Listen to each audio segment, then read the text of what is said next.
So the other week, me and my friend took a quick trip down to Sunken City. Now, if you don't know what Sunken City is, it's basically this nice little spot down on the cliff sides of PV that has a lot of interesting structures and architecture and cliffs and stuff like that are all graffitied out by artists that have come around or just people trying to mess around and whatnot. So me and my friend went down there to take pictures and just hang out and enjoy the sunset. Because the really interesting thing about this spot is that it is on the westmost side of kind of California or SoCal at least, and when the sun sets, it sinks into the ocean. Unlike a lot of other cities, the sun will sink into another city, you know what I mean?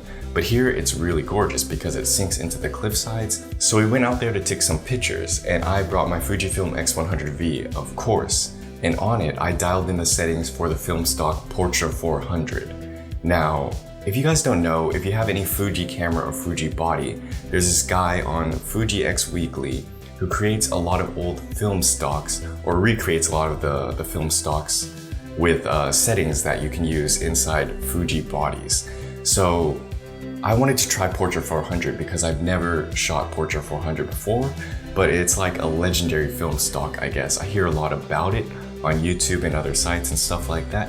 So I wanted to try it and see how it kind of renders colors and portraits in particular. So you guys can tell me whether it's accurate for the most part, how it looks, and if it looks like Portra 400. But to be honest, I just put in the settings that the guy recommended, and I just went off with my X100V to see what kind of shots we could get. What I'm gonna do is I'm gonna go ahead and let the photos play, and then I might bounce in here and there to kind of talk about certain shots or what I found interesting about this or the story behind this shot or whatnot. I've done no color grading to these shots. I've only did like a little exposure fixes for times that I underexposed or overexposed. Those were my bad. But essentially I didn't touch the color because I wanted the color to remain how the camera rendered it out of camera. Anyways, let me go ahead and play the photos.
So one particular thing I've noticed about this film emulation or, film stock is that it's actually quite warmer than what I'm used to. I typically like to shoot a lot of cooler shots or with cooler tones.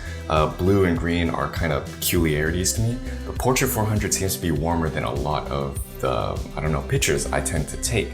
So I found that really interesting. I think it matched with my friend's red flannel-ish jacket a lot. And I think it matched with the sunset colors. It kept things very warm. It kept things very homely, I guess. I don't really know how to describe it, but it looks really nice. And so far, I'm quite pleased with how a lot of these photos turned out. It captures the sunset well, and it gives it more of a beach islander feel.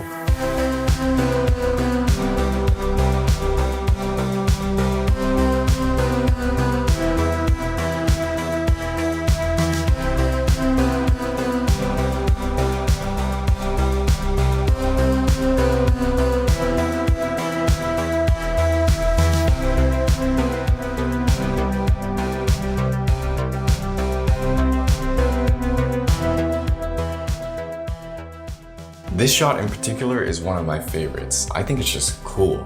It captures the broken concrete very well. There is a bit of graffiti in the shot, and then there's like this kind of leaf, this palm tree leaf hanging overhead. So it gives you kind of a little bit of a context as to where we are.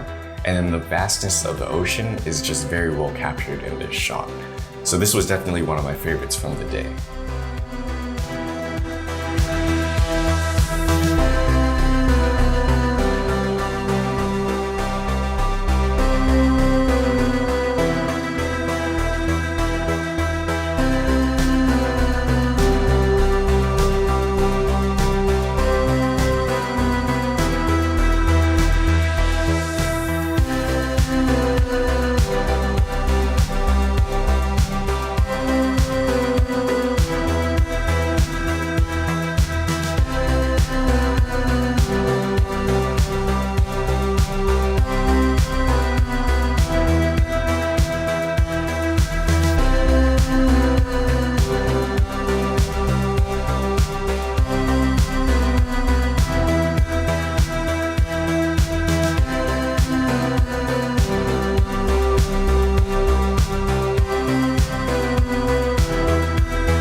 So this shot right here might actually be the shot of the day. I really like it because the composition actually holds a lot of depth. So looking closely, we have a couple here and a couple there. They're both sitting kind of almost evenly spaced out on this rock.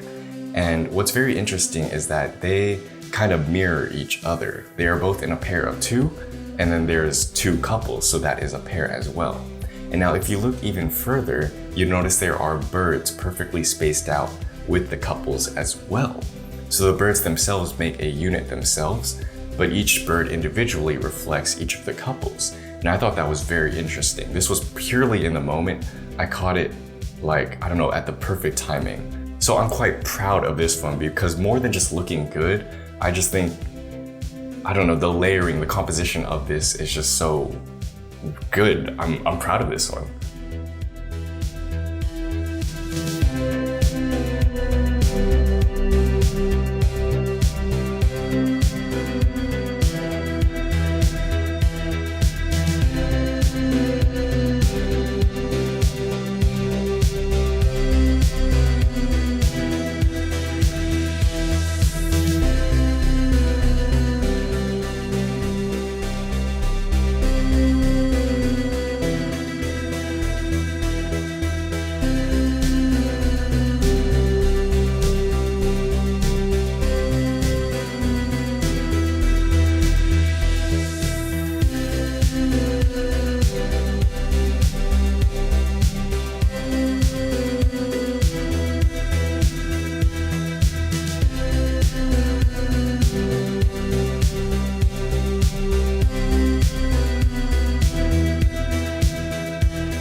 Alright, so those were most of the photos I had taken this day.